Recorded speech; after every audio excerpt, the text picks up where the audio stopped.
welcome back to Quaestionare in English. This program, run and hosted by the Universidad de las Américas Puebla and TV UTLAP, is here to talk about American politics, Mexican politics, and the bilateral relationship between the two.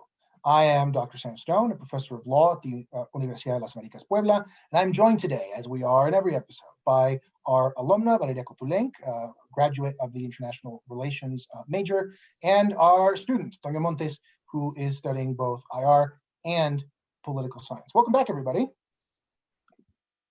Thank you very much. Thank you, Sam.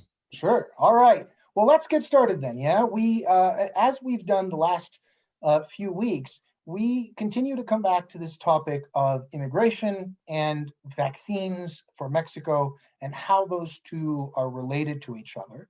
The U.S. government clearly needs help related to undocumented immigration at the U.S.-Mexico border, and Mexico desperately needs to get more doses of the vaccine to speed up its vaccine rollout in advance of the midterm elections this summer. In this context, right, Vice President Kamala Harris of the United States and President López Obrador of Mexico had a phone call this week, right? So Valeria, can you tell us a little bit about that? What did they talk about? What's going on here?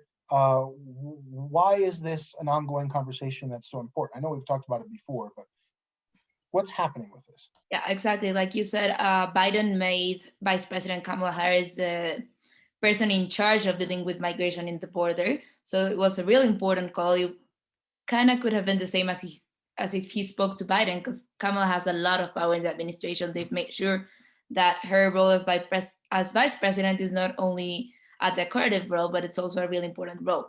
They touched again the topic of migration. And I think out of the meeting, two important things came. The first one was that AMLO said that his government had the disposition to help solve the problems of human trafficking and to guarantee human rights. I think it's funny that he used the word like he had the disposition to do so, because it's his job. It shouldn't be like, oh, I will do this because I am a good guy. It's not that. It's his job. He should be working on it. It shouldn't just be because of this meeting. Like, it's something that should have come out before. And the other topic, which was interesting, and I don't think the Biden administration must be really happy about it, was that afterwards, AMLO mentioned during one of his Mañanera conferences that the Biden administration will be pushing for kind of like a stimulus package for Central America, which is made up of $4 million, which is a lot of money. And they will try to pass this in Congress and then send it to the countries in Central America. I'm not sure it had been announced before, like explicitly by the Biden administration. They had just said that they wanted to tackle the root causes of migration. So most people assumed that it would have to do something with like USAID and then donating money, but it's a huge amount of money, and it's a huge amount of money that's being donated during the COVID pandemic. So I think this was not something that AMLO should have mentioned so openly, and that I think will create a rockier sailing in some sense, because I feel like he spoke out of line on this one. Yeah. You mentioned a couple interesting things there, right? One is that Vice President Harris was made the point person on sort of the immigration situation, right? Obviously, we've got Ambassador Jacobson, the former U.S. ambassador to Mexico, who is also sort of the person in charge of the border, right? But overall now, this is in Kamala's hands. And it's interesting politically, because this is going to be a real challenge for her, right? If she manages to handle this well and to be able to advance some sort of resolution of what is happening at the border, then I think this could be a real asset for her in 3 or 4 years or 8 years, when she almost undoubtedly runs in the Democratic primary for president. If not, right, this could become a liability for her. So I think this is going to be a tough issue for her to be the point person on, but also one that she obviously thinks she can do well with, because it can yield, I think, some serious benefits, but it could also be a negative. And the second point here is, on this issue of aid to Central America and trying to fix that, I think at this point, especially after the Cienfuegos incident and after a few other situations over the last few years, career U.S. diplomats and career U.S. people and like the DEA and so on, I think they're kind of used to assuming that if you tell the Mexican government something, it's probably going to come out. So maybe they wanted it to come out this way and not directly from the administration. I don't know. I honestly don't know. But I think it's really interesting that you bring that up in that context, because you're right? Someone spoke out of turn there, or the U.S. government kind of wanted that to happen. But it's definitely, I think, something that we're going to keep an eye on. Now, about what is happening at the border, right? Toño, we were talking about this before we actually started recording, right? There is an unprecedented number of individuals who are seeking entry into the United States without documents, right? This is a mix of people who might be seeking asylum, people who are sort of, just, quote unquote, just economic migrants, right? So it's a mix of people, adults, minors. But what are we talking about here? What do the numbers look like? Why is this potentially such a pivotal moment in the story, sort of U.S. of immigration to the U.S. at the Mexico-U.S. border? Yes, thank you, Doctor, for yielding me this topic. I just wanted to comment first regarding what Valeria said about this security relation, that probably 2 or 3 weeks ago, the head of the NORTHCOM, the Northern Command of Security of the United States, said that in Mexico there were some zones that were controlled by the drug dealers, and there were happening lots of human rights violations within the Mexican territory. To what President López Obrador responded pretty angry at the U.S. government, claiming that Mexico does not interfere with the human rights violation in the United States, so the U.S. should not interfere with the human rights violation in Mexico. So the bilateral relation, once again, is kind of tense in that matter. And we have to also add up the thing that you just said, Doctor, the situation with migration that is, I would like to say, historically out of control, because last month in March 2021, the Border Patrol of the United States Department of Homeland Security reported 171,000 people trying to illegally enter the United States, which is a number that we have never seen such happening.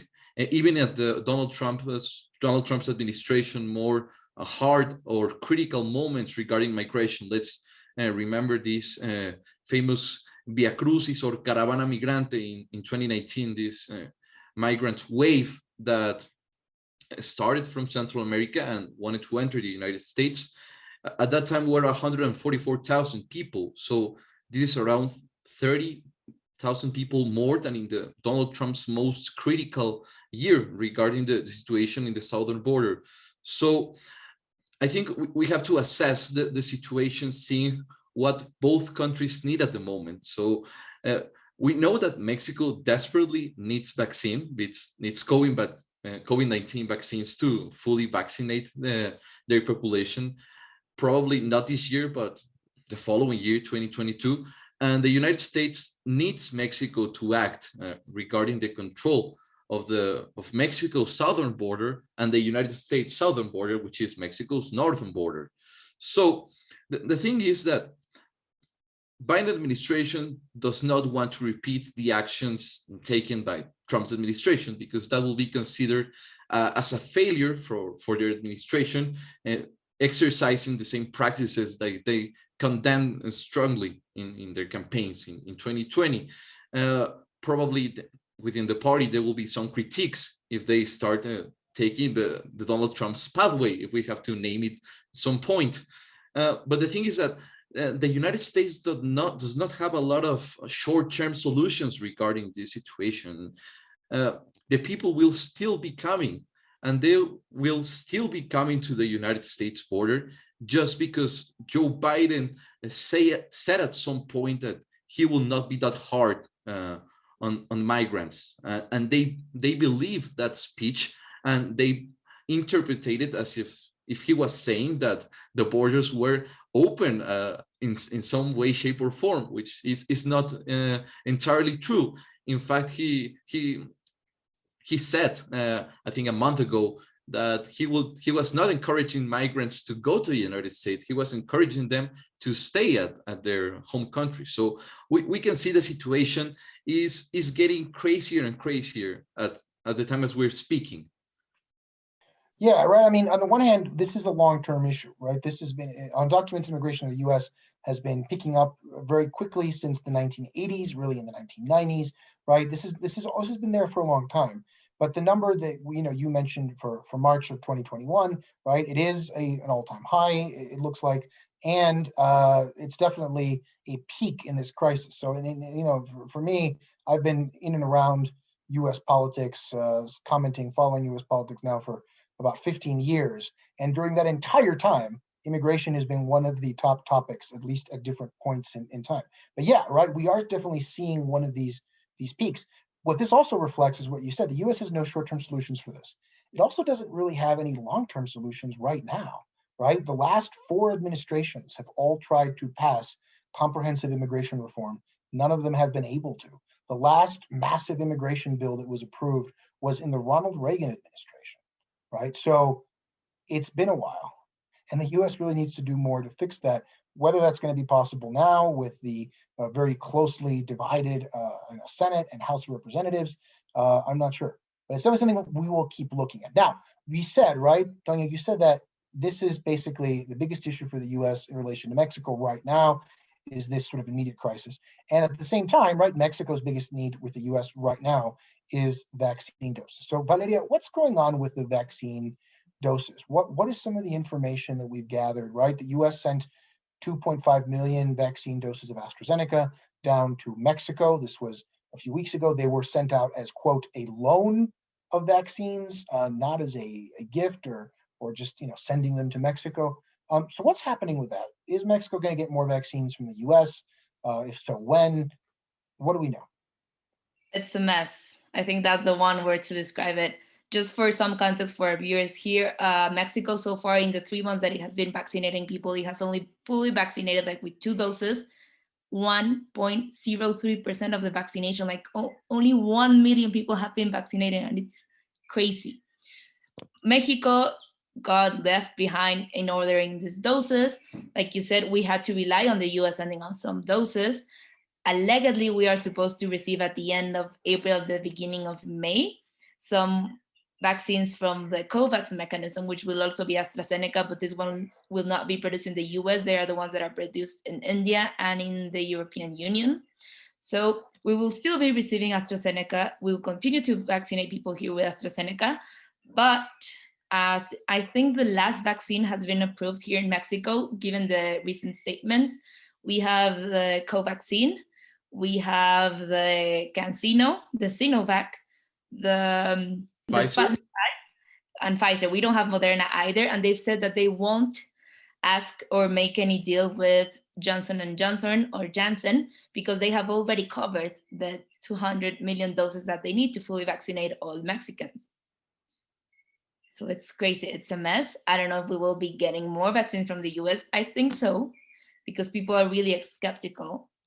AMLO is making a mess out of his vaccination campaign. It has been pushed back. He's still only vaccinating adults over 60. Allegedly, again, he will start vaccinating teachers and adults over 50 on the next 2 weeks or so. But again, he is only vaccinating people with 1 dose, well, which is still some immunization levels. If restrictions continue to be left so loose, we will just become a second case of Chile, but even worse, because in Chile, which is the Latin American country that has vaccinated the most people, they let restrictions way too loose, and they're having their 3rd wave. So here we will have a 3rd wave. There is no doubt about it, especially after the Easter holidays where people didn't care. They went to the beach, they went everywhere, and there were no governmental restrictions stopping that from happening. So with the 3rd wave, the mess that's happening in vaccinations, there's been some scandals recently about whether people are actually getting vaccinated or not. There was a video that went viral where this nurse just pushed in the syringe, but she didn't administer it. So she just put it in, put it out, and then AMLO said that it must have been fake. So it's a mess. I don't think it's gonna end anytime soon. And I think at this point, we will end up receiving some US vaccines because we still have like yeah, AMLO has his 250 million doses covered, but they're not here. They're not vaccinating people with them.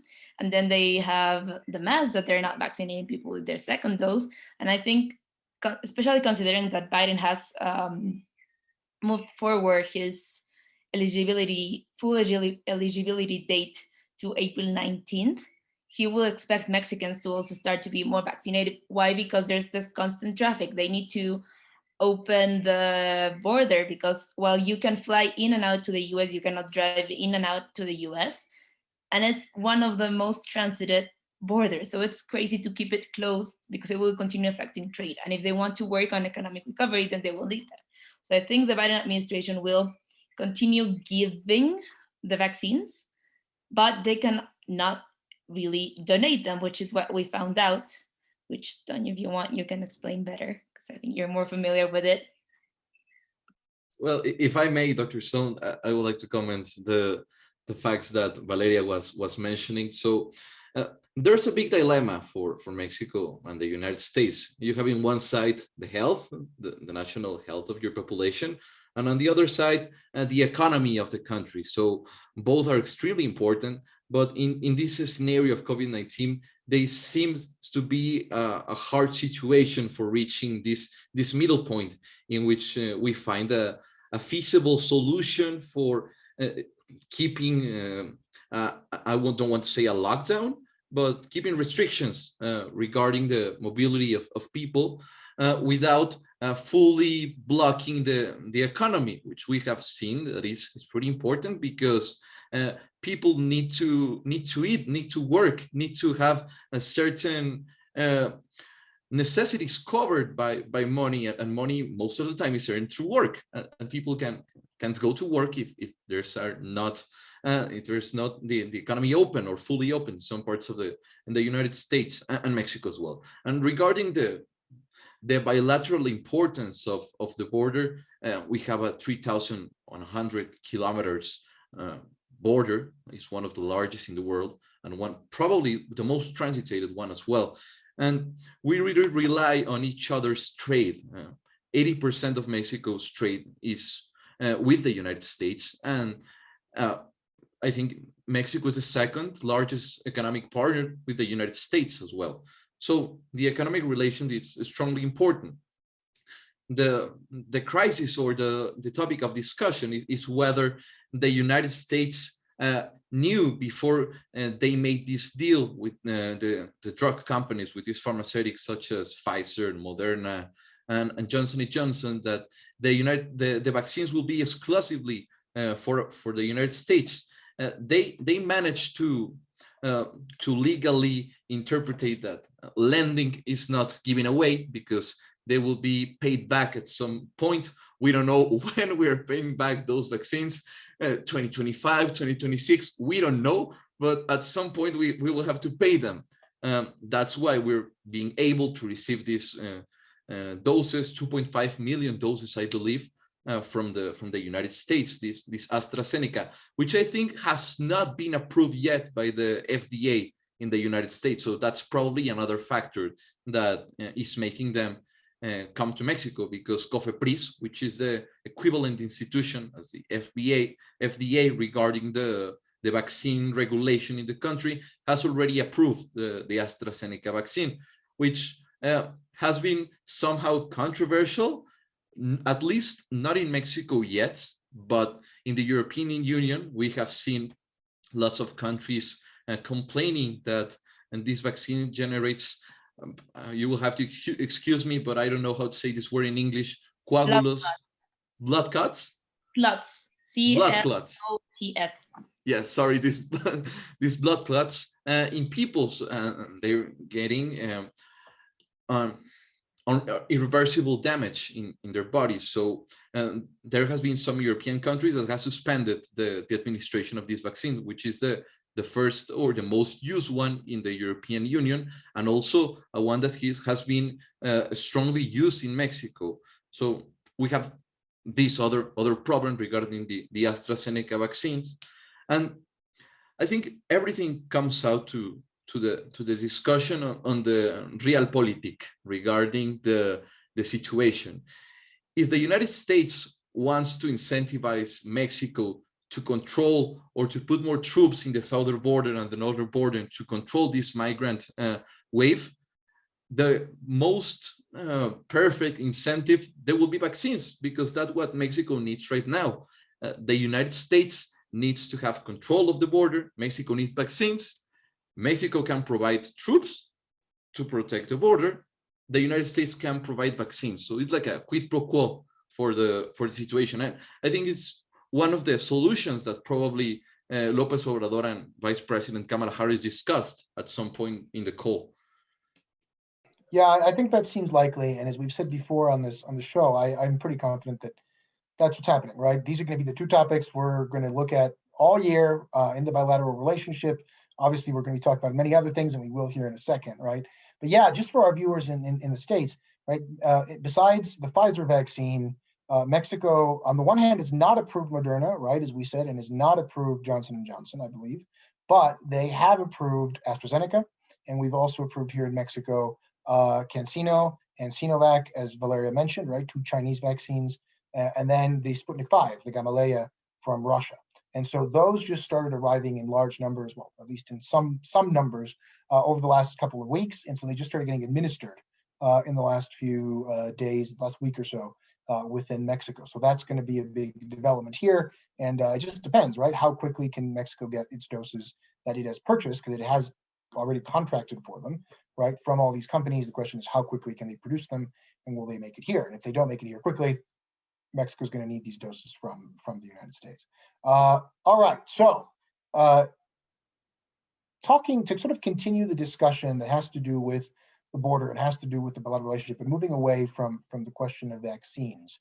There were recently a couple of developments in relation to organized crime in the United States in connection to Mexico, and in relation to the legalization of marijuana. In the US, there have been a number of states in the last few months that have moved forward with legalization of marijuana at the state level through the state legislatures. Most states that have legalized marijuana so far in the US have done it through referenda, have done it through ballot issues, ballot initiatives that voters have voted in favor of. However, New York, Virginia, and other states have recently decided to fully legalize, New Jersey, fully legalize marijuana within their states. Other states like Connecticut and Rhode Island are also considering it, New Mexico. So very soon, about half of all Americans will be living in states that have marijuana legal at the state level. It remains illegal to use, possess, etc., sell, obviously, at the federal level, but states are changing. In the face of that, however, the flip side of that is that there was a report recently, Toño, maybe you can talk to us a little more about it, a report recently about how the Mexican drug cartels, in particular one of them, has quite a bit of influence over the drug market, the illegal drug market in the United States. So can we maybe talk about that a little bit? Sure. So basically, we know that Mexico produces, or is the second country in transition to the consumer country of drugs, in this case, which is the United States. Most of the drugs market worldwide is centered around the consumption of the product in the United States. So this means that the drug cartels here in Mexico have to have some influence regarding the place where they are going to sell the drugs by themselves, which is the United States. So we have seen that this one specific drug cartel, which is probably one of the strongest ones at the moment, and one of the most visible one at the moment, because of their political agenda that they have set around attacking public servers, such as Mexico City Security Secretary Omar Garcia Harfuch, who was a victim of an attack when they tried to kill him by using caliber 50 bullets and conducting some sort of organized raid to get him. But luckily he lived. But the thing is that this Cartel Jalisco Nueva Generación is having a strong presence and is already at the red lights of all the security agencies also in the United States. We know that one of the most wanted people in the world, is the leader of this cartel, Nemesio Oseguera. We know him here as El Mencho. He's the leader of this drug cartel, which has control over plenty of states of Mexico, including my home state, Michoacán, but also the neighbor state, Jalisco, Colima, Nayarit, parts of Mexico City, Estado de Mexico. So there's a huge presence of this drug cartel in Mexico. In some parts, we can say that they are the government in some parts of Mexico. Like, they rule over the territory. We cannot say that of the United States, but we can say that they control the market of the drugs. So it is important because it's not now anymore a national organization. It's now a transnational organization that has activity in the United States, and that's obviously worrisome for the United States institution. And this comes down to another topic, to another field of discussion, that is the bilateral cooperation in terms of security. Because to address this issue, the United States has already identified that they cannot let Mexico fix their own things, and they have to help Mexico address their problem as a regional problem that it is. The thing is that the United States agencies are skeptical to work with the Mexico's drug law enforcement agencies, such as used to be the Policía Federal, which is now the National Guard, and also the military. But there's one institution that they're pretty confident with, which is the Marines, the Navy of Mexico.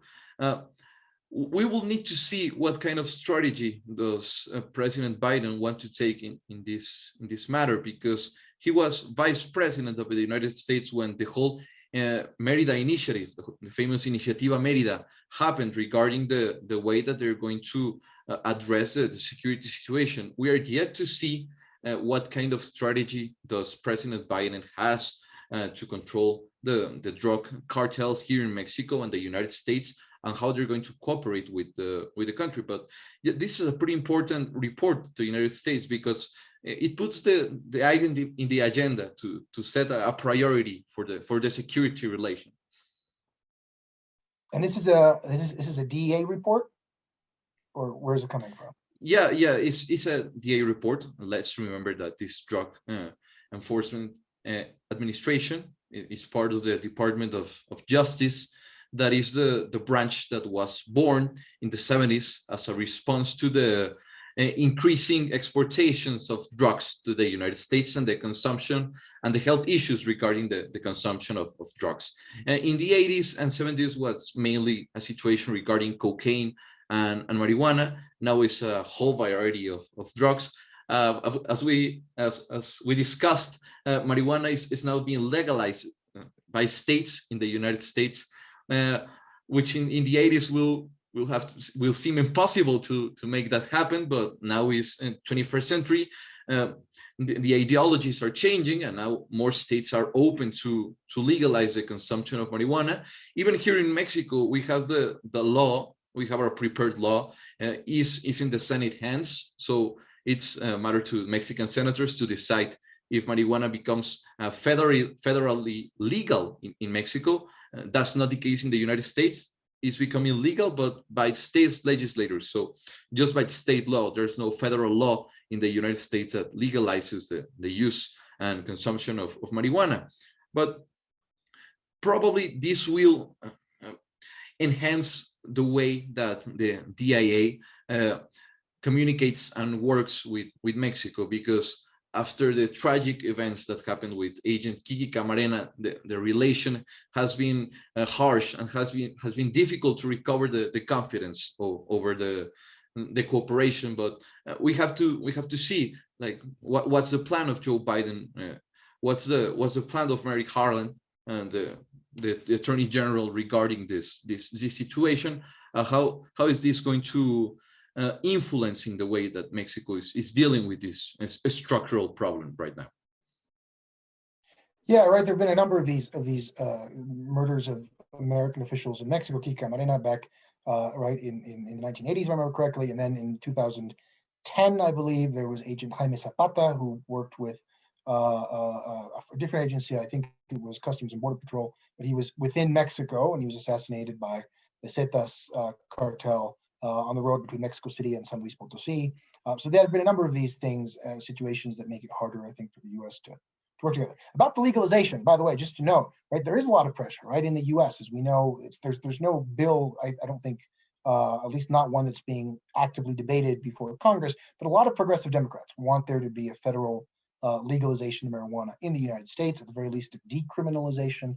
Biden has seemed hesitant on that before, right? He's also a product of that era you were talking about, right? Those 1970s, 1980s, 1990s, where the idea was to be tough on drugs, and that's obviously shifted over time. In Mexico, there is a constitutional right to use marijuana. So if a state arrests you for that, the Supreme Court has said that there is a right, you have a right to basically live the way you want to live. It's sort of a right to personal autonomy. That includes the usage of substances like alcohol, like tobacco, and like marijuana that are not necessarily harmful to society, but that might be harmful to you, but you have a right to use them, the Mexican Supreme Court says, as part of that human right.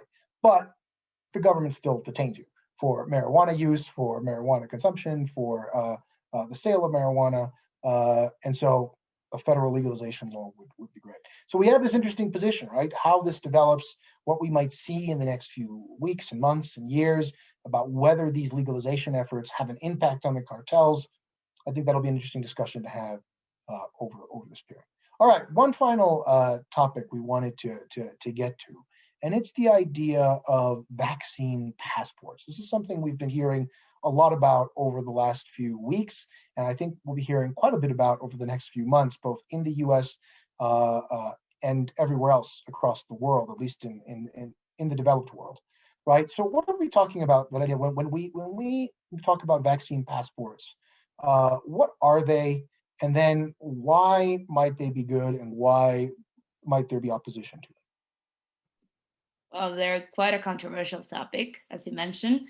Basically, it's in the form of ID where you state that you've been vaccinated against COVID, and then that would allow you to do a certain number of activities that you cannot do now because it involves large crowds.